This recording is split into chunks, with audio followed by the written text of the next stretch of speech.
Manipulation sous hypnose, expérience personnelle. Bonjour, je suis David Vigneron, je suis formateur en hypnose clinique, en thérapie brève, notamment spécialisé en neurosciences et infirmier diplômé d'État. Dans cette vidéo, je vais vous partager des expériences de manipulation sous hypnose, des expériences personnelles, vous l'avez compris, et je crois que c'est très intéressant de parler d'expériences réussies et d'expériences non réussies. C'est donc pour moi l'occasion d'aborder un sujet que j'aborde finalement relativement peu, mais qui est très passionnant parce que finalement, qu'on parle d'hypnose ou pas, peu importe, eh bien la manipulation, c'est du quotidien parce qu'à partir du moment où il y a communication, dans 9 cas sur 10, il y a manipulation. Manipulation sous hypnose, expérience personnelle, c'est parti. Alors pour moi, c'est très simple. Il y a deux types de manipulation. Il y a la manipulation bienveillante et il y a la manipulation malveillante. Des exemples. Manipulation malveillante, je vais m'arranger pour manipuler quelqu'un, pour au bout du compte l'arnaquer et lui voler ou qu'il me donne, enfin l'arnaquer de 20 000 euros. On est sur de la manipulation malveillante, c'est comme arnaquer une personne pour la vente d'une voiture. Moi, mon objectif, c'est que je vende la voiture.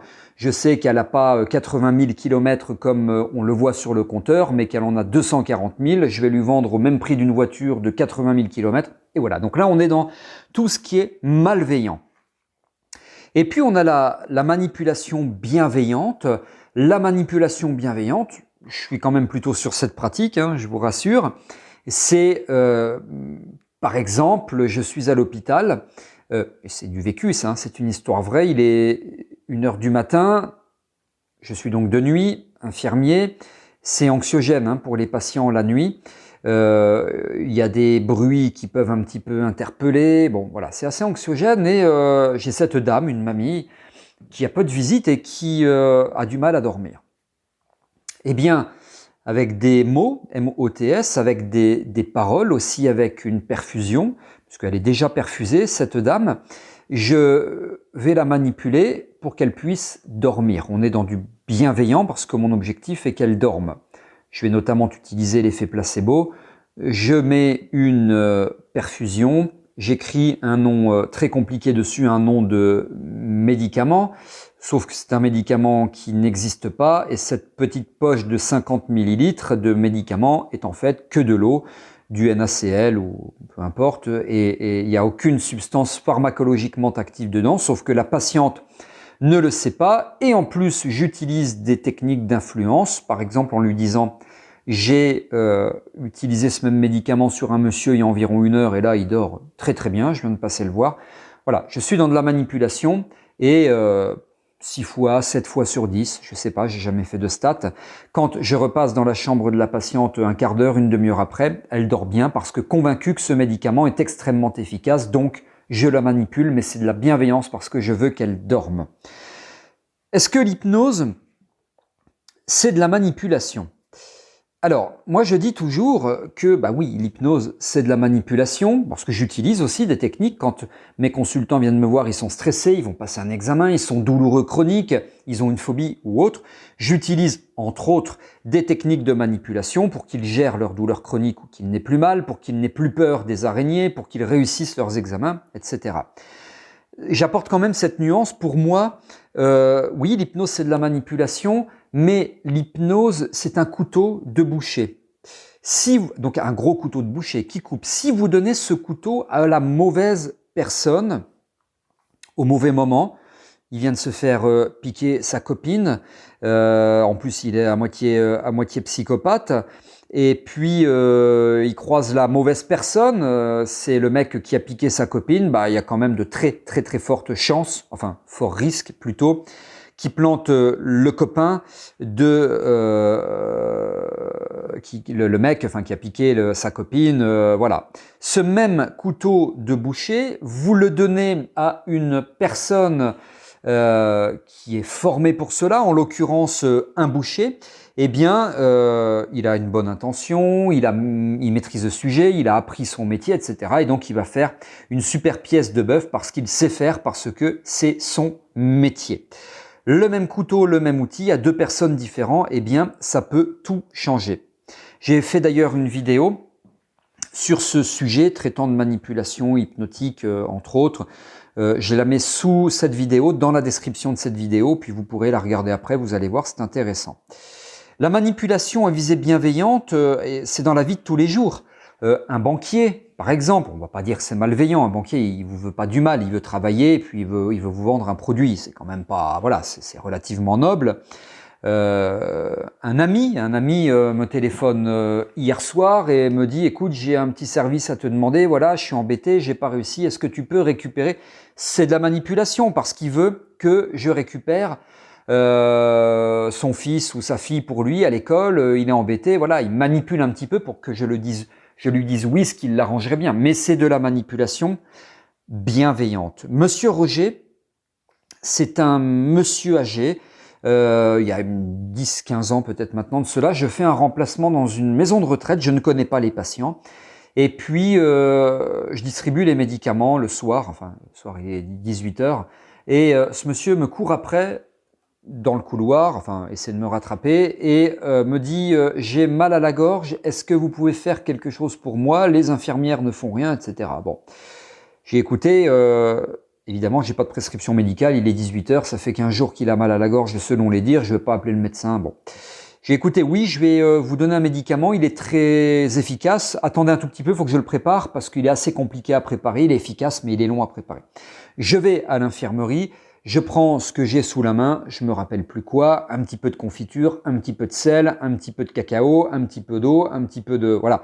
Et je fais un truc pas très très bon, mais qui est très efficace. En tout cas, quand je vais le donner à Monsieur Roger, je lui annonce comme tel.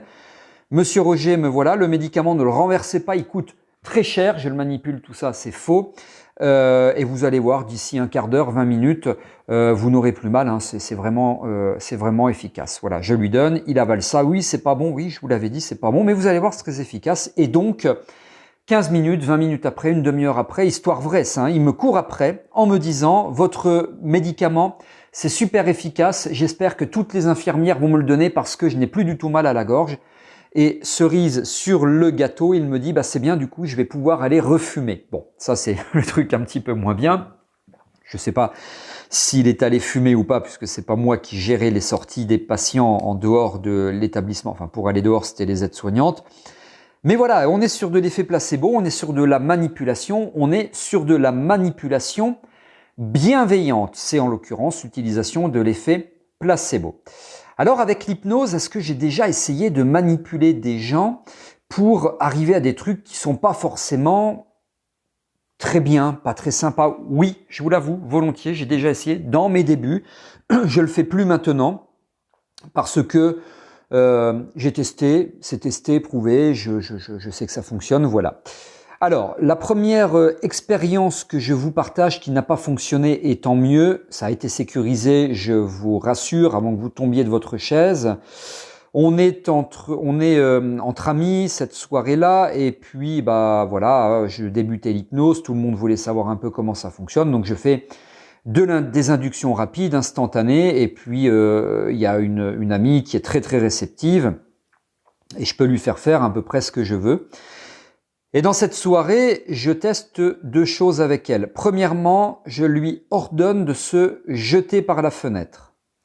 Alors, je vous rassure tout de suite, j'étais au rez-de-chaussée, on avait mis deux copains près de la fenêtre au cas où la fenêtre était fermée, le volet roulant était fermé, enfin voilà, donc c'était 100% sécurisé. Je n'ai pas réussi, probablement, et tant mieux, qu'elle n'avait pas d'idée suicidaire, qu'elle n'avait pas envie de se jeter par la fenêtre, qu'elle ne se sentait pas en sécurité, qu'elle n'avait pas confiance, puisque quand on parle de manipulation, bien il faut quand même de la confiance. Hein. Donc même sous hypnose, je n'ai pas réussi, et tant mieux, elle a ouvert les yeux tout de suite, toujours en état modifié de conscience. Hein. Je voyais bien qu'elle était encore dans un état alpha, et elle me dit non, je ne le ferai pas. Bon.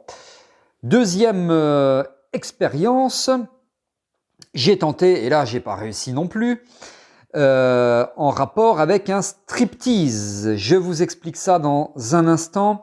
Juste avant, je vous précise que vous avez la possibilité de vous abonner à ma chaîne YouTube. Pour cela, cliquez sur le bouton s'abonner et activez la cloche de notification. C'est gratuit. Je sors régulièrement des nouvelles vidéos tout à fait inédites. Alors profitez-en. Vous cliquez et vous activez la cloche de notification. Ainsi, vous serez informé. Déshabille-toi, je le veux maintenant, tu es sous hypnose, tu es sous mes ordres. Ça n'a absolument pas fonctionné, je n'ai pas réussi, pareil, elle a ouvert les yeux, non, je ne le ferai pas. Je me suis toujours posé la question, si c'était une personne assez exhibitionniste, je dirais, est-ce qu'elle l'aurait fait? Je sais pas, elle n'était pas particulièrement exhibitionniste, enfin exhibitionniste en tout cas, je crois pas. Mais voilà, donc ça n'a pas fonctionné. Je vais vous parler quand même dans quelques instants d'expériences qui ont fonctionné, bien sûr. En tout cas, celle-ci n'a pas fonctionné. Pour manipuler, même sous hypnose, il faut réunir 3 conditions qui sont la confiance. La personne doit avoir confiance en moi, plus la coopération. La coopération, l'acceptation, je place dedans. Peut-être que si je lui avais demandé de me donner un billet de 20 €, elle l'aurait fait, sachant que j'allais lui rendre après, mais se déshabiller, il y avait du monde, elle ne l'a pas fait. Coopération, confiance et la motivation. Voilà. Confiance, coopération, motivation, ce sont vraiment 3 éléments à réunir. Sinon, ça ne fonctionne pas et je dirais que le plus important, eh bien, c'est la confiance. Pour moi, le plus important, c'est la confiance.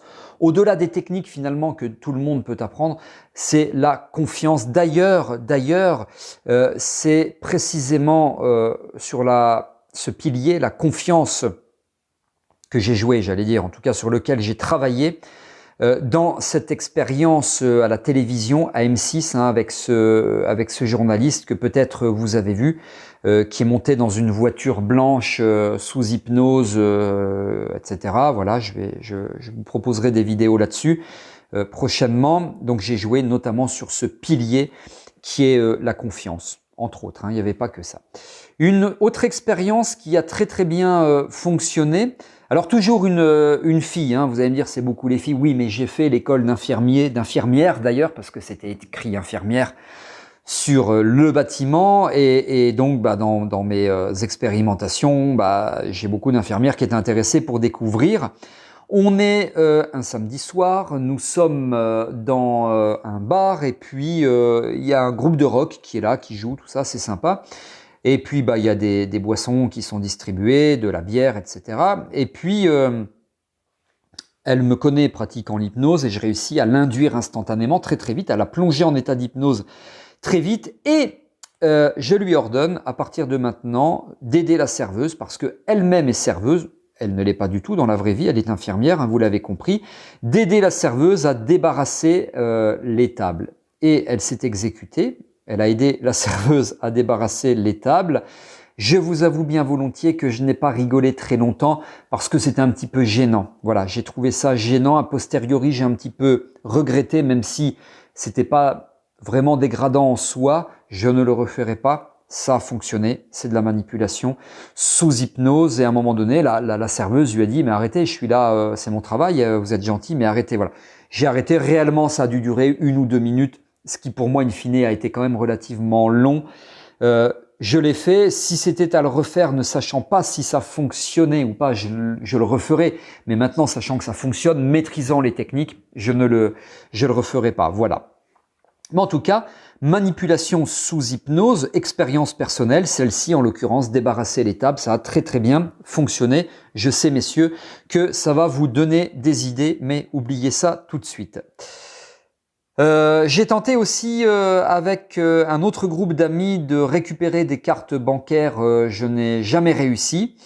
Voilà, enfin sauf une fois, mais j'estime qu'une fois sur 10 c'est pas suffisamment concluant. Donc d'une façon globale, j'ai jamais réussi. Un ami hypnotiseur de spectacle, Hervé Barbereau, fait, je sais pas s'il le fait encore, mais ça sur scène, il prend des sujets très réceptifs, il les manipule et réussit à récupérer non seulement leur carte bancaire et aussi le numéro de carte bancaire. Alors la personne le dit dans l'oreille, effectivement, c'est toujours vérifié, c'est le bon numéro de carte bancaire. Il n'est jamais divulgué, bien sûr, devant tout le monde. Après, il lui rend la carte bancaire, il montre pas les numéros, évidemment, voilà. Donc c'est quand même, vous voyez, assez interpellant, hein, cette manipulation sous hypnose, parce que peut-être que les personnes qui donnent la carte bancaire, dans un coin de leur esprit, ont confiance, dans le sens où elles se disent je peux lui donner, on est en spectacle, il va rien faire avec, il va me la rendre, il y a 3, 4, 500 personnes devant moi, voilà. Il y a peut-être aussi cette soumission à l'autorité, très probablement, mais ça ferait l'objet d'une autre vidéo. Alors, je vais terminer cette vidéo pour parler des sectes, parce que évidemment, on ne peut pas ne pas penser aux sectes. Je parle de manipulation, je parle d'hypnose, de débarrasser des tables, de se déshabiller, de cartes bancaires, d'effets placebo, etc. Donc les sectes, moi je suis pas le pro du truc, hein, des sectes, hein, bien sûr. Hein. Je pense qu'effectivement il y a une emprise majeure